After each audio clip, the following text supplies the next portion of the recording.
So guys आज Sunday special मी कोलबी मसाला बनवते आणि कोलबीचे वरचं डोकं काढून त्याला मॅरिनेट केलेलं आहे. त्याच्यामध्ये कोकम, आगळ, आलं लसणाची पेस्ट, तिखट, मीठ हे सगळं मिक्स करून अर्धा तास तरी मॅरिनेशनसाठी ठेवतो. सो आता छोटे छोटे पीसमध्ये कांदा, एक टोमॅटो आणि 4-5 पाकळ्या लसूण घेतलेले ते आता तेलामध्ये फ्राय करून घेऊया.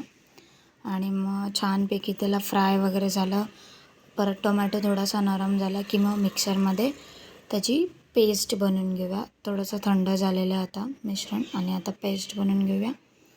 आणि आता मिक्सरमध्ये ग्राइंडसुद्धा केलेलं आणि एकदम बारीक मिश्रण केलेलं आहे मी. आणि आता ते रेडी आहे. आता मग पॅनमध्ये तेल टाकूया थोडंफार आणि त्याच्यामध्ये एक कांदा मी बारीक चॉप केलेला तो टाकून घेऊया.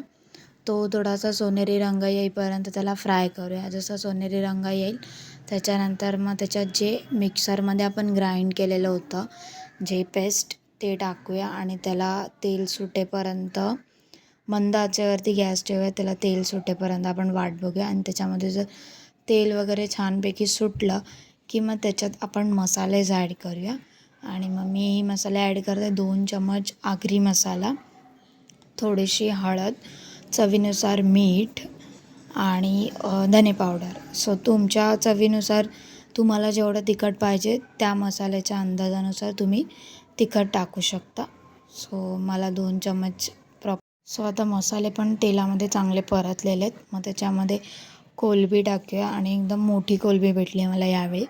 तर ती कोलबी थोडीशी ते मसाल्यामध्ये मिक्स करून त्यामध्ये थोडंसं पाणी टाकूया कारण मला कोलबी मसाला पाहिजे. सो तुमच्यानुसार तुम्ही पाणी टाकू शकता. सो आता कोलबी मसाला मस्तपैकी रेडी आहे. सो कसं झालं हे आम्ही आता टेस्ट करून बघतो.